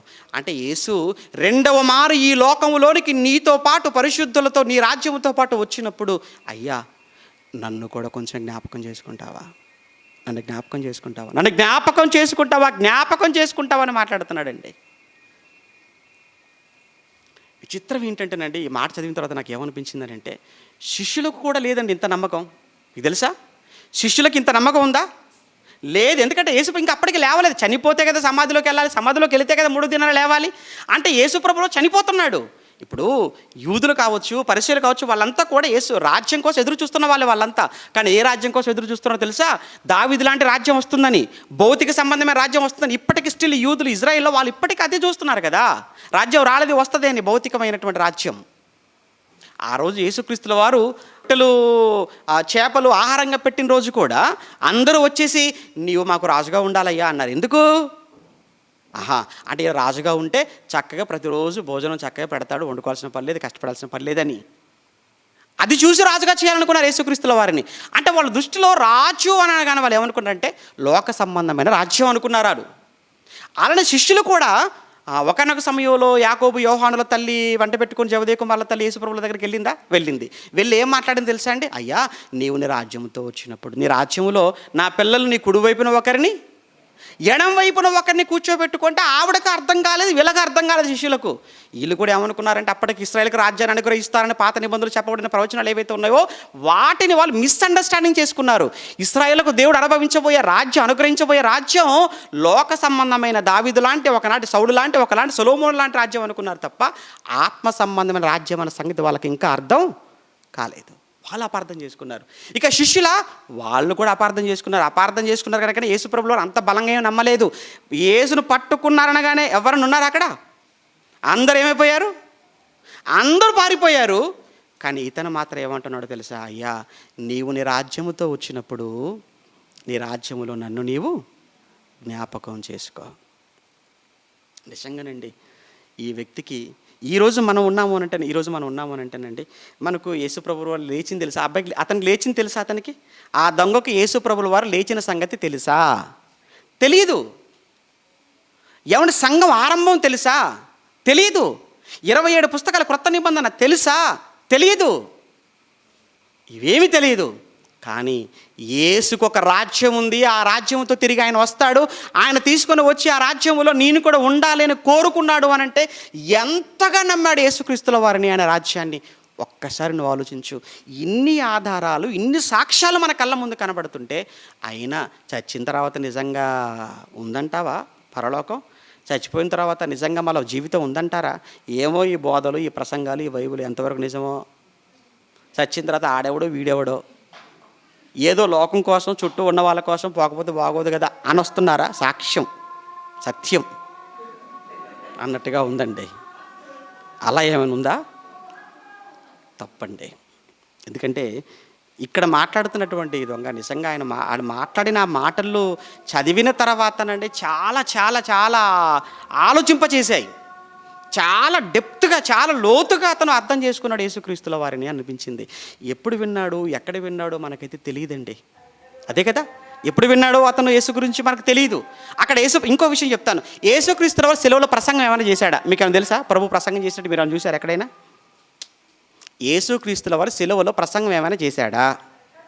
చేయలేదు. మరి ఏ ప్రసంగం యేసు ప్రభువుల వారు సెలవులో చేయకపోతే ఇతనిలో ఏంటి మాటలేంటి? ఇతనిలో ఈ మార్పు ఏంటి? మరి ఇన్ని ప్రసంగాలు ఏమైనా మనలో ఎక్కడుంది చెప్పండి ఆ నమ్మకం? మనలో ఎక్కడుంది ఆ విశ్వాసం? ఏమండి, రాబోయే రాజ్యం, యేసు తీసుకుని వచ్చే రాజ్యం, లేదా యేసు ద్వారా ప్రారంభించబడిన ఈ పరలోక సంఘం అనే ఈ రాజ్యం పరలోకానికి వెళ్ళేది. ఇక్కడ కూర్చున్న మీరంతా పరలోక సభ్యులు, పరలోక పౌరులు. ఒక్కసారి మిమ్మల్ని మీరు ప్రశ్నించుకోండి, నిజంగా నేను పరలోకానికి వెళ్ళగలిగేటువంటి అర్హత కలిగిన వాడిగానే ఉన్నానా? జస్ట్ జనరల్గా, నాకు నేనుగా, మీకు మీరుగా, మనకు మనంగా, ఎవరికి వారుగా ఒక్కసారి మనలో మనం ప్రశ్నించుకుంటే, ఈ ఉన్న పాటన ఒకవేళ క్రీస్తు రెండవ మారు ఈ లోకానికి తన పరిశుద్ధులతో పాటు వస్తే, ఈ పంచభూతాలు లయమైపోతే, ఈ క్షణం ఆన్ ద స్పాట్ నేను ఆయనతో పాటు పరలోకానికి వెళ్ళగలను అని గుండె మీద చేయి వేసుకొని చెప్పగలిగినటువంటి మనుషులు ఎంతమంది? విషయం ఏంటి చెప్పంటారా? ఆడికి ఆ రోజే కన్ఫర్మ్ చేశాడండి ప్రభు. వెంటనేనండి, ఇమ్మీడియట్గా ప్రభు అతనితో అన్నమాట, అందుకాయన. ఆ మాట చూసారా? అందుకాయన. అంటే దాని వెనకాల జరిగిన స్టోరీ అన్నమాట ఇదంతా. అందుకాయన వానితో ఊరకనే రెండవ మాటగా నేడు నాతో పరదేశంలో ఉంది ఓ ఏట అరిగిపోయిన రికార్డులాగా మాట్లాడుకుంటుంటారు ఇదంతా కూడా అన్ని సంఘాలలో. కానీ దాని వెనకాల ఇతను పలికిన ఈ మాటలో ఇంత ఉందా అర్థం? అప్పుడు అంటున్న మాట అండి ప్రభు ఏమన్నాడు చూడండి. ఇప్పుడు చూడండి ఆ మాట 43వ వచనం. అందుకాయన వానితో, అనగా ఇద్దరిలో ఒకడితో, వానితో నేడు నీవు నాతో కూడా పరదైసులో ఉందువని నిశ్చయముగా నీతో చెప్పుచున్నాను అన్నాడండి. ఈరోజే. ఆహా, ఎంత అదృష్టవంతుడండి. చాలామంది ఏమంటారంటే ఆడు చాలా లక్కీ అండి అంటుంటారు. చాలా అదృష్టవంతుడండి ఎందుకనంటే లాస్ట్ మినిట్లో కొట్టేశాడండి పరలోకం అంటారు. ఆహా, ఏమండి, మారాడు, మార్పు చెందాడు. అతను బ్రతికే అవకాశం లేదు, ఇక చనిపోతున్నాడు. ఇక రెండవది కొంతమంది ఏమంటారంటే ఆడ బాప్తిస్మం అక్కడ తీసుకున్నాడండి అంటుంటారు. ఇక ఆ బైబిల్ పైన అవగాహన లేక మాట్లాడే మాట. బాప్తిస్మం అనేది ఆజ్ఞగా వచ్చింది ఎప్పుడు? బాప్తిస్మం అనేది ఆజ్ఞగా లేదు అప్పుడు. సింపుల్. బాప్తిస్మం అనేది ఆజ్ఞగా ఉందా అప్పుడు? లేదు. మరి ఎప్పుడు వచ్చింది ఆజ్ఞ? యేసు తిరిగి లేచిన తర్వాత వచ్చింది ఆజ్ఞగా. మార్కు సువార్త 15-16 వచనాలలో నమ్మి బాప్తిస్మం పొందినవాడు రక్షింపబడును, నమ్మని వాని శిక్ష విధింపబడును ఆజ్ఞ. అది ఎప్పుడది? లేచిన తర్వాతనా యేసు ప్రభులో లేవకముందా? లేచిన తర్వాత ఆజ్ఞగా వచ్చింది. అంటే అప్పుడు ఆజ్ఞగా బాప్తిస్మం అనేది ఏమీ లేదు. మరి అటువంటిప్పుడు వాడికి బాప్తిస్మం ఎందుకు? మరి అప్పటి వరకు వాడి పాపాలు క్షమించేశాడు. ఎవరు క్షమించేశారు? యేసు క్షమించాడు. యేసుకు అధికారం ఉందా పాపాలు క్షమించే అధికారం? ఎందుకు లేదు? భూమి మీద మనిషి కుమారుడుగా నాకు పాపములు క్షమించే అధికారము నాకుంది అని ముందే చెప్పాడు. ఎందుకంటే మళ్ళీ ఎక్కడ ఈ మాట అన్నప్పుడు నీకు డౌట్ వచ్చిద్దేమోనని. పక్షవాయు కలిగిన వ్యక్తిని తీసుకొని వచ్చి అన్నప్పుడు ప్రభు అన్న మాట ఏంటో తెలుసా? నీ పాపములు క్షమించబడి, ఎక్కడో మార్క్స్ 2 ప్రారంభంలో నీ పాపములు క్షమించబడి ఉన్నవి, నీ పరుపెత్తుకొని వెళ్ళిపో అన్నాడు. ఏంటి పాపాలను క్షమించే అధికారం ఎవరికి ఉంది? అంటే వాడు పాపాలు క్షమించేశారంటే ఏమైపోయాడు? పరిశుద్ధుడైపోయాడు. ఇప్పుడు ఇతని పాపాలు కూడా యేసు ప్రభువుల వారు ఏం చేశారు? క్షమించాడు. ఇక బాప్తిస్మం అవసరం అతనికి లేదు. అందుకే నేడు నువ్వు నాతో కూడా పరదేశుకు వచ్చేస్తున్నావు. శ్యావండి, వీలునామా అంటారు, తెలుసు కదా? వీలునామా లేదా మరణ వాంగ్మూలం, మరణ శాసనం. వీలునామా మీకు బాగా తెలుసు. వీలునామా అనేది ఎప్పుడు చెల్లుబాటు అవుతుందో తెలుసా అండి? బ్రతుకున్నప్పుడు చెల్లుబాటు, నా తదనంతరం అంటారు, అందులో నేను చనిపోయిన తర్వాత అంటారు, నా మరణం తర్వాత అంటారు. అవును, ఇప్పుడు బాప్తిస్మం అనేది ఏదైతే ఉందో అది యేసుక్రీస్తుల వారి మరణం తర్వాత.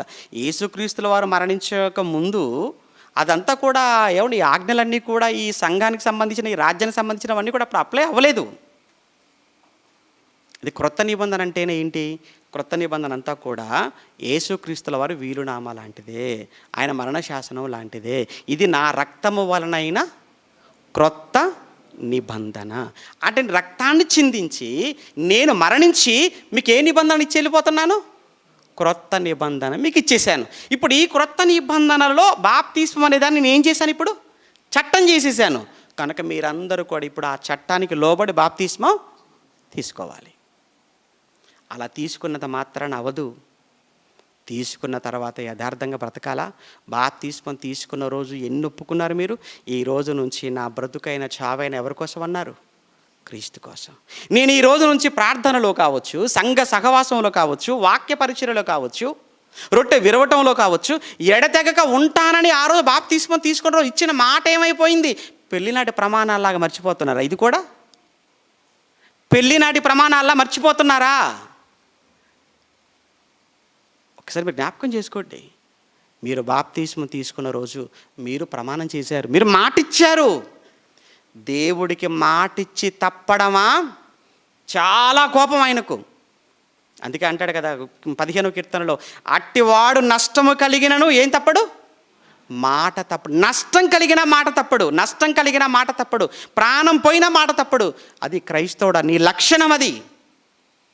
అందుకే తొందరపడి మాట ఇవ్వద్దు, తొందరపడి మాట ఇవ్వకండి. రాజకీయాలు కాదు, ఇది యాజకత్వంలో ఉన్నాం మనం. ఇది లోక సంబంధమైన రాజ్యం కాదు, ఆత్మ సంబంధమైన రాజ్యంలో ఉన్నాం మనం.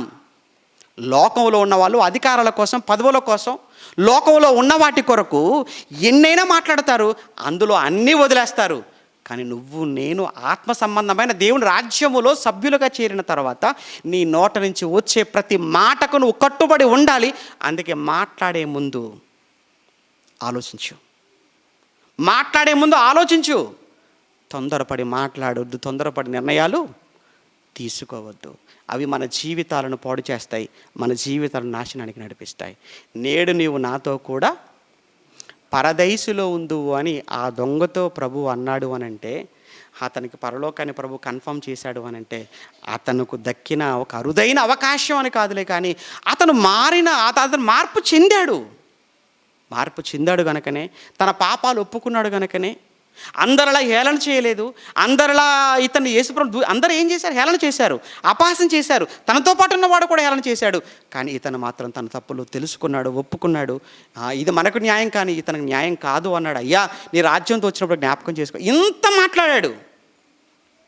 అందుకే అతనికి క్షమాపణ దొరికింది, పరలోకానికి అర్హుడు కాగలిగాడు. ఇది రెండో మాట వెనకాల ఉన్న అర్థం.